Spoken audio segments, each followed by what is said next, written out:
dulu. Bentar, sabar.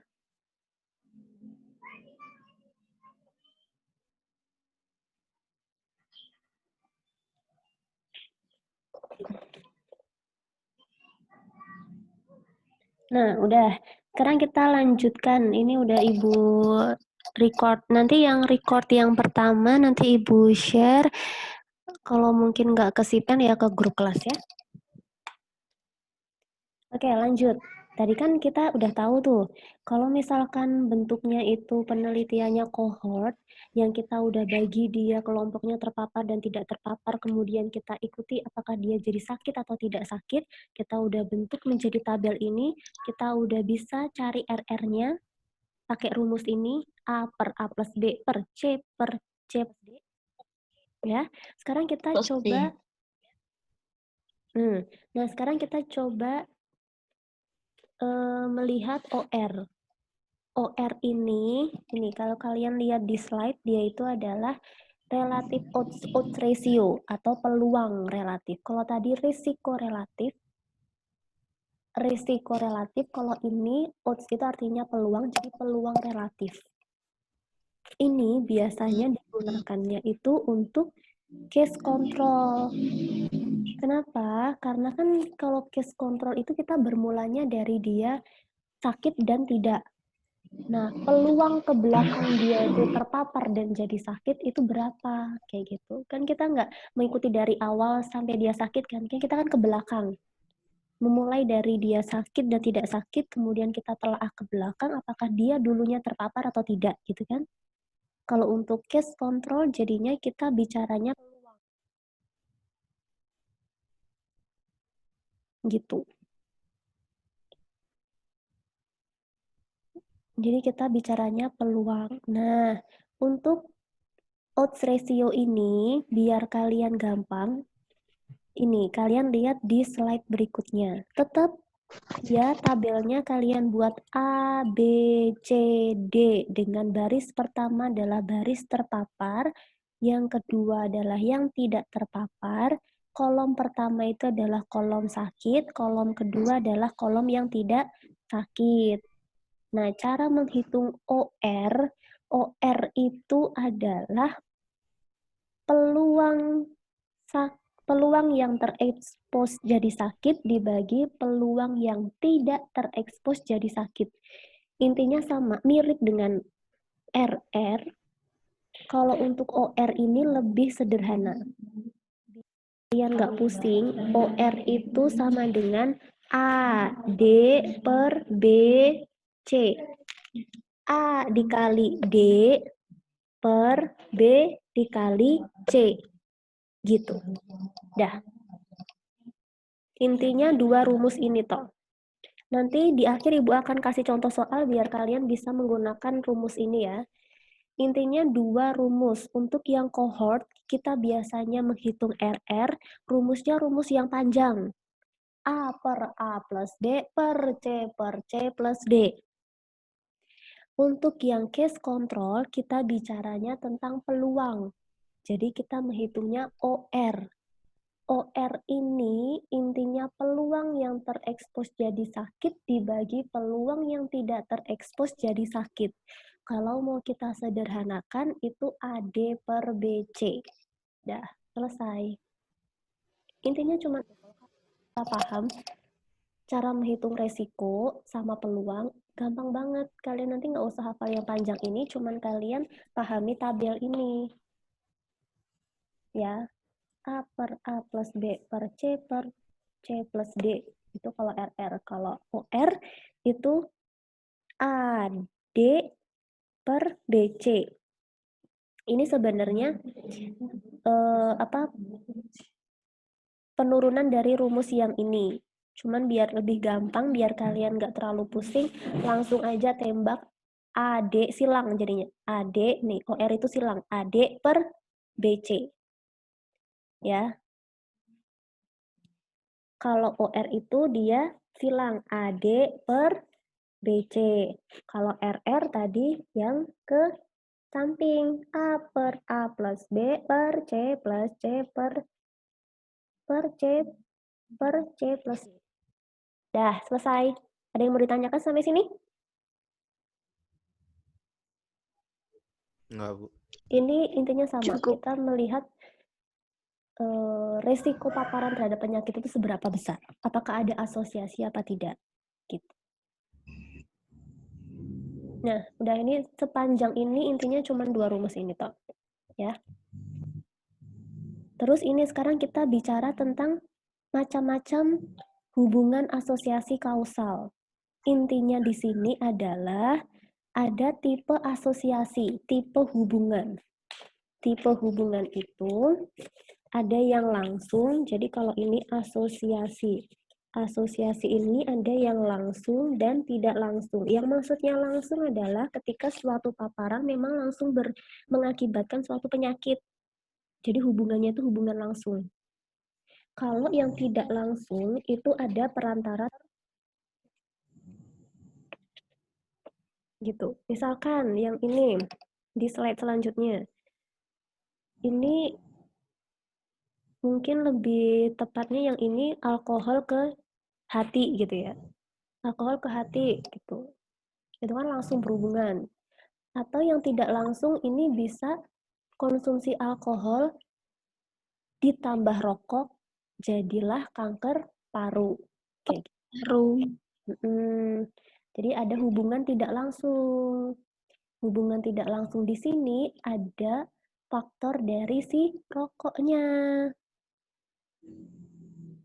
Dah, intinya itu toh. Tipe hubungan kausal ada 2, langsung tidak langsung. Dah, selesai. Ini sama. Sekarang, kalau kita mau melihat tipe berdasarkan kepentingannya, jadi ini tuh seberapa penting faktor ini, apakah dia cukup untuk membuat suatu penyakit, itu kita bagi menjadi 4. Jadi kalau ini ada asosiasi yang berdasarkan langsung tidak langsung, ini ada yang berdasarkan kekuatannya, istilahnya kayak gitu. Yang berdasarkan kekuatannya itu, kekuatan asosiasi. Kekuatan hubungannya itu menjadi 4. 2, 3, 4. Ada yang dia necessary but insufficient, artinya itu adalah penting, faktor ini penting dan cukup menyebabkan suatu penyakit, ya. Jadi paparan ini penting, paparannya penting dan untuk menimbulkan suatu penyakit, gitu. Nah, ini yang A, necessary and sufficient. Yang kedua, dia itu necessary, penting. Salah, bahasa Inggris. Dia itu penting, faktor ini penting. Tapi dia tidak cukup kalau cuma faktor satu tok menyebabkan suatu penyakit. Jadi, faktor ini penting tapi tidak cukup untuk menimbulkan suatu penyakit. Berarti maksudnya di sini adalah dia itu butuh faktor lain. Butuh faktor lain sehingga dengan kombinasi faktor ini dia akan bisa menghasilkan suatu penyakit. Gitu. Jadi faktornya penting tapi faktor itu tuh nggak cukup untuk menghasilkan suatu penyakit. Butuh faktor lain. Yang ketiga, itu dia sebenarnya faktor ini bisa langsung menghasilkan penyakit, tapi ini nggak penting. Gitu. Sufficient but not necessary.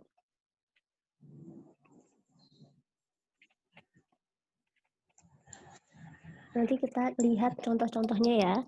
Nah, yang keempat, tidak dua-duanya. Tidak dua-duanya.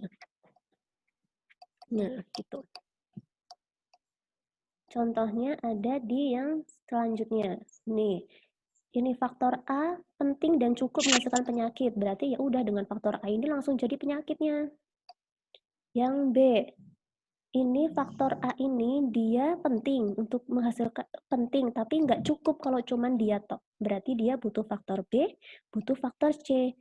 Dengan kombinasi ini, maka akan timbul suatu penyakit.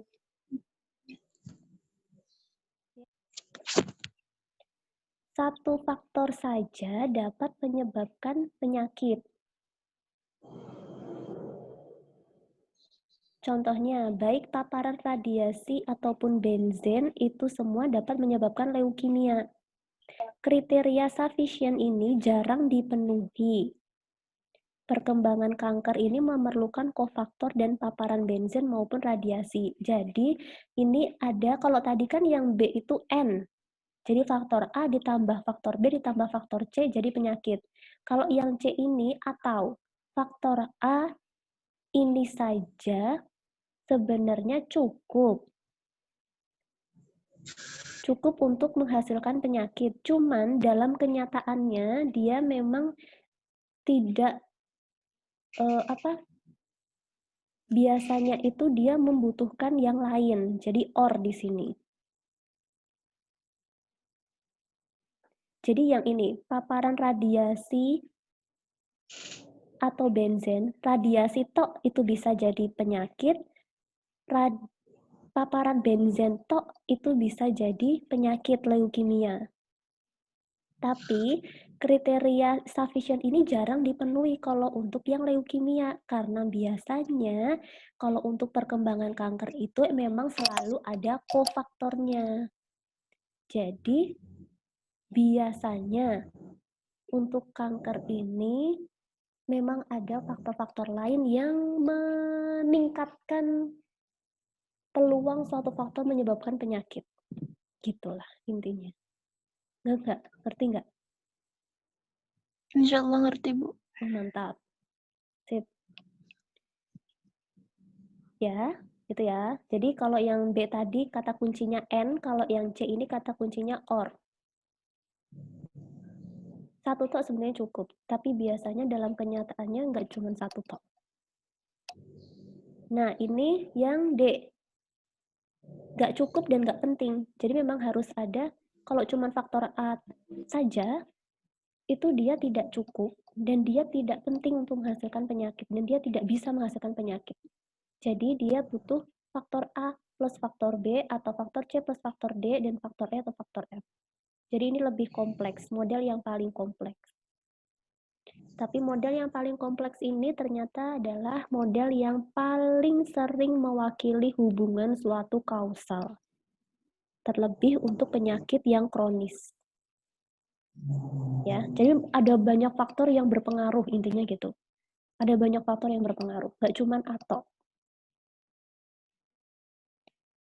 Yang tipe D adalah faktor yang paling kompleks tapi yang paling sering muncul.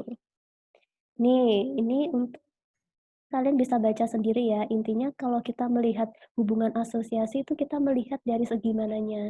Kita bisa lihat dari hubungan temporalnya, dari waktunya untuk menimbulkan suatu penyakit, dari kekuatannya, dari dosisnya, dan lain sebagainya. Nanti kalian bisa baca sendiri ini. Karena nanti pilihan ganda, jadi tetap ya slide-nya dibaca dengan benar ya. Iya, Bu. Oke, lanjut. Kita terakhir nih, error. Suaranya putus-putus, Bu. Suaranya putus-putus, nanti kan ada record sih. Sabar ya. Iya. Iya, Bu.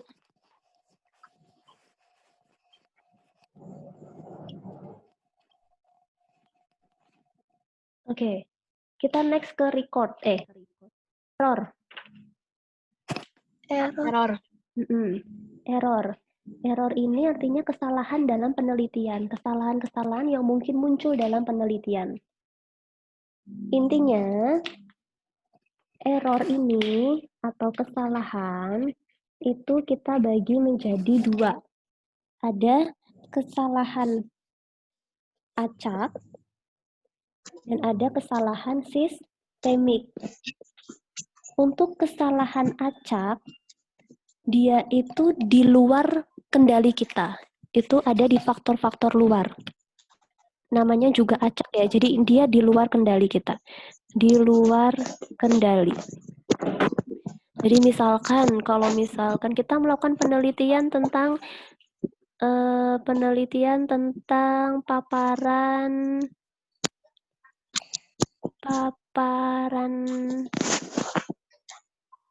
ulat bulu terhadap penyakit kadas kurap gitu ya. Ternyata ada kesalahan acak di tengah-tengah penelitian kita di luar kendali kita. Misalnya tiba-tiba terjadi banjir, yang alhasil ulat bulunya jadi hilang, jadi berkurang gitu. Jadi paparannya berkurang. Ini nanti akan berpengaruh pada hasil penelitian kita, kayak gitu. Jadi ada faktor-faktor di luar kendali kita yang bisa menyebabkan penelitian itu menjadi terganggu. Itu kesalahan acak. Kesalahan sistemik ini, kalau sistemik ini nih di bawah kendali kita. Kendali peneliti. Jadi kita bisa mengatur sebenarnya, bisa kita kendalikan. Nah, ini ilustrasi aja ya ini ya. Ilustrasi ini. Nah, terus di sini ada parameter dan estimasi. Intinya kalau parameter itu memang yang betul tepat. Rasio resiko yang betul tepat itu kita namakan parameter. Kalau kita nggak bisa menghitung parameter dengan tepat, kita bisa menghitung estimasi atau perkiraan. Intinya itu, cuman itu. Jadi, estimasi di sini sama dengan parameter yang betul-betul tetap, kita tambahkan dengan kesalahan acak, kita tambahkan dengan kesalahan sistemik. Gitu. Jadi, kita mengestimasikan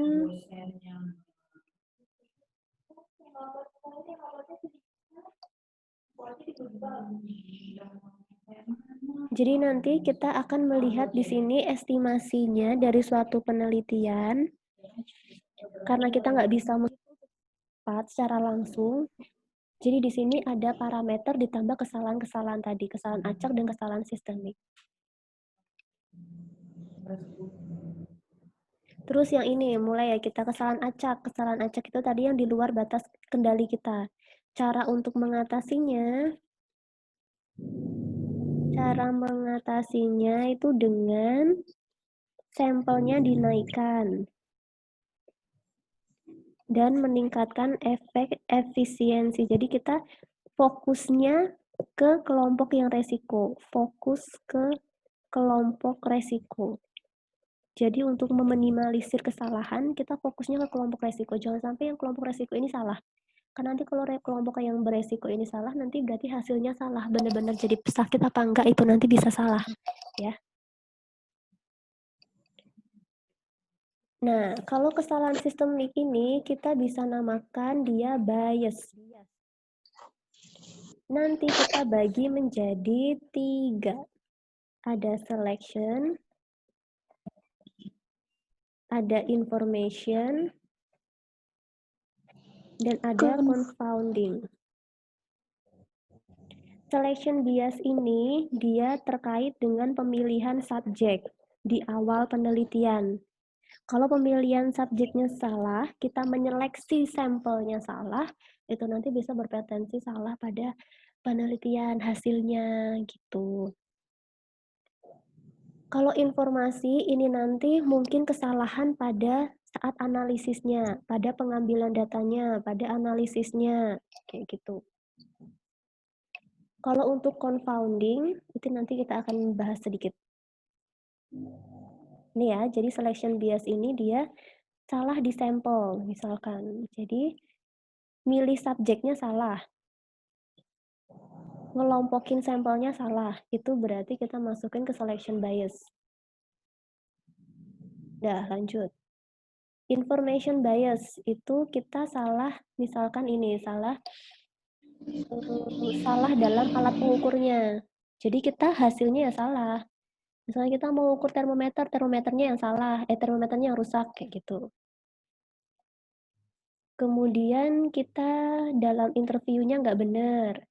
Kita mengambil informasi dari pasiennya tidak tepat. Atau pasiennya menjawabnya dengan tidak benar. itu juga bisa jadi information bias. Ya.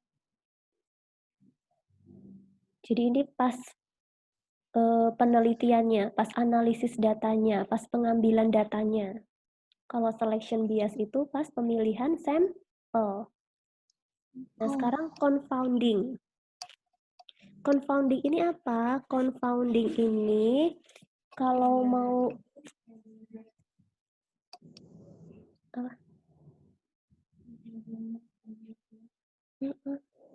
kalau yang confounding ini intinya dia ada si variabel ketiga, ada pihak ketiga yang mengganggu hubungan.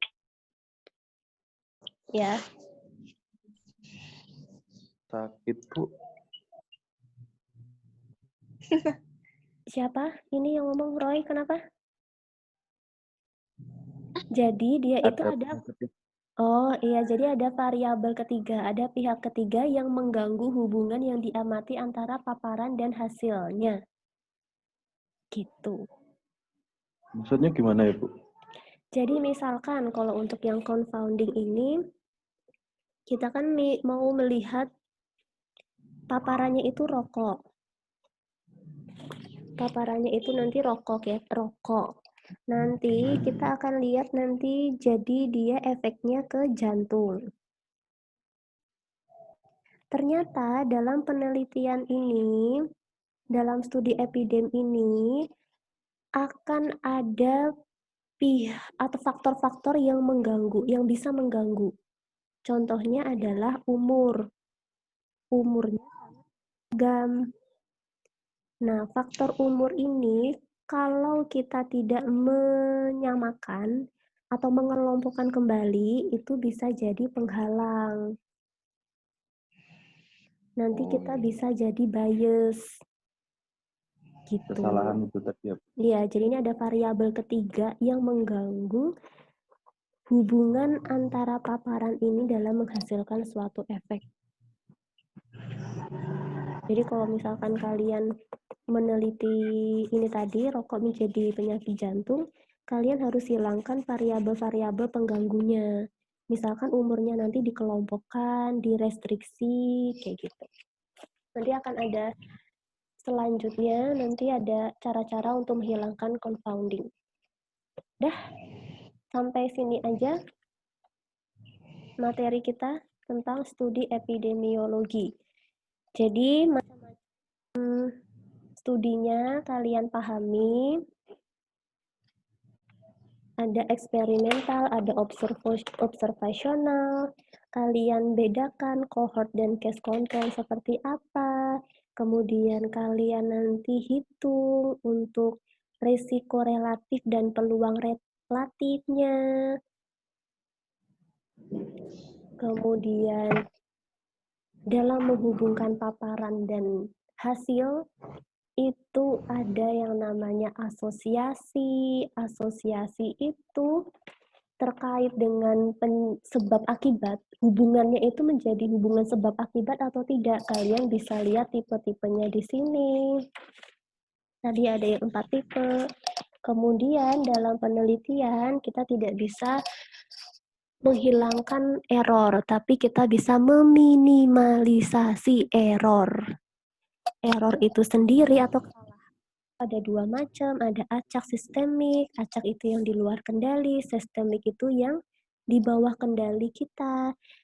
Sistemik itu ada beberapa macam lagi, ada selection bias, information bias, dan confounding. Dah, sampai di situ ada pertanyaan nggak sampai di sini? Insya Allah. Bayang ya? Ya, Bu.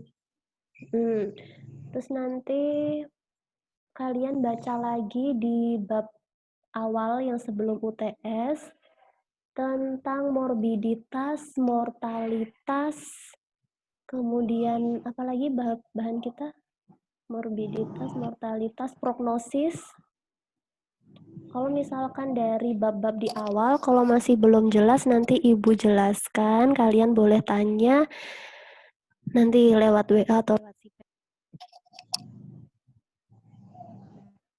Jadi semua UASnya nanti dari awal, termasuk hitungan-hitungan morbiditas, mortalitas, prognosis, dan semua di awal nanti akan masuk. Jadi kalian pelajari semuanya. Oke, ada pertanyaan nggak sampai sini? Siap. Nggak? Cukup, Bu. Cukup. Cukup. Yang lain? Yang lain ada pertanyaan atau tidak? Cukup, Bu. Ya, Bu. No Dah? komen, Bu. Nah, kalau sudah cukup, Ibu harap setidaknya kalian paham ya. Maksudnya kalian ngerti garis besarnya. Jangan sampai nanti kosong melompong, ya. Iya, Bu. Kalau ditanya kuliah epidem itu isinya apa, ya kalian bisa lihat garis besarnya. Kalian nanti bisa cerita ada macam-macam studi epidemiologi, apa bedanya masing-masingnya. Kalau mas penelitian itu nanti ada hubungan, macam-macam hubungannya, ada macam-macam error yang mungkin bisa terjadi dalam penelitian. Terus misalkan di awal kemarin epidem itu artinya apa? Kalau farmakoepidemiologi itu lebih kemana? Contohnya itu apa? Gitu. Terus kalian bisa hitung morbiditas, pakai rumus yang dulu sudah Ibu jelaskan, mortalitas, prognosis, kayak gitu-gitu ya. Iya, Bu. Oke, kalau tidak ada yang ditanyakan, Ibu akhiri sampai di sini pertemuan kali ini. Mohon maaf kalau ada kesalahan. Kalian selamat belajar, selamat dipersiapkan benar-benar.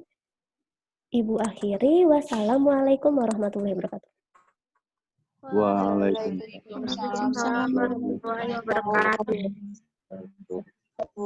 Makasih.